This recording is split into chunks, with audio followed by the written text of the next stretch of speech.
Hi there, my name is Ron Rogers, and this video is titled United States Air Force T-37 Instructor Pilot Tales, Instructional Techniques, Fear, Sarcasm, and Ridicule, and the Instructor Who Surprised Us All.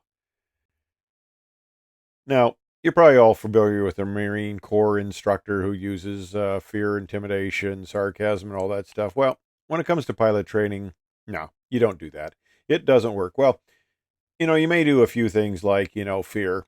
If you don't recover from this spin, we're all going to die. Or sarcasm. My grandmother could fly that maneuver better than you and she's dead. But generally, it's not conducive to the way we teach.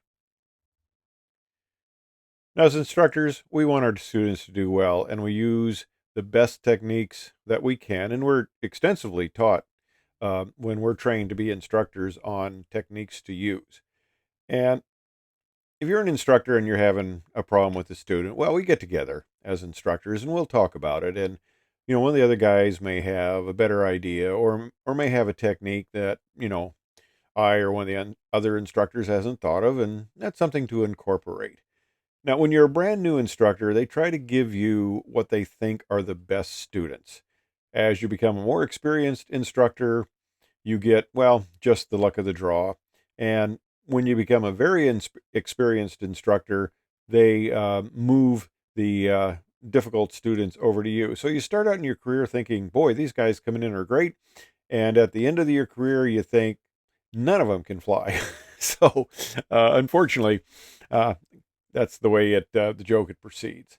But, if I'm having problems with a student, and he just can't get power on stalls. Well, there's a problem. So I'll talk to the other instructors. Maybe they'll have a few ideas. And one thing that happens is everybody has different techniques.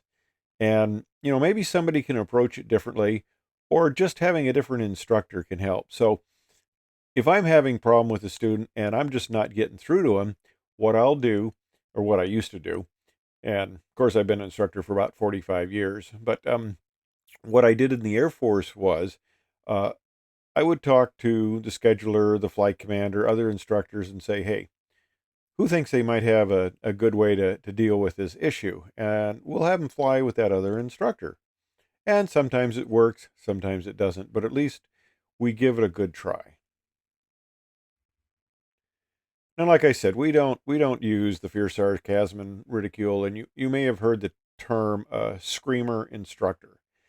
And well, interesting things can develop. We had this one instructor. He was a fair-haired boy, looked like a Thunderbird. He had white teeth before they used to whiten teeth.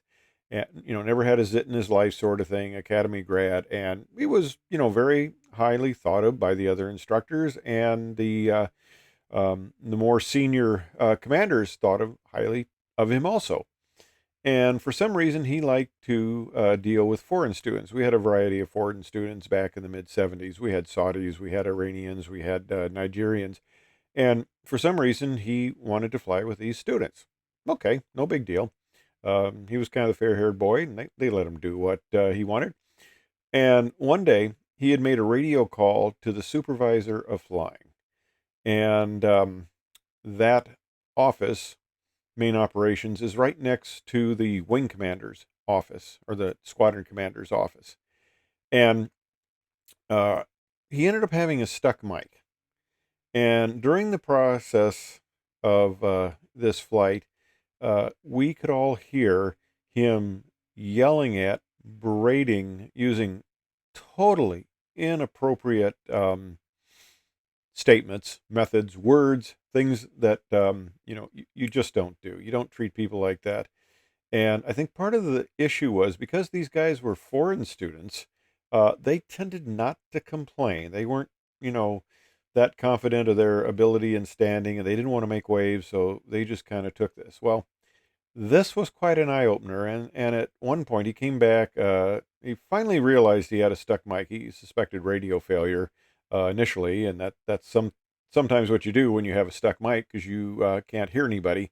But he finally got that cleared out. He comes back and lands, and he's walking in with his student, and the squadron commander is standing in the doorway of the flight line waiting for him. That is never a good thing. So It was kind of interesting. A guy who we had thought quite highly of ended up being somebody who was chastised severely by the squadron commander. And that's my instructor pilot tales of the Air Force. Thanks for watching.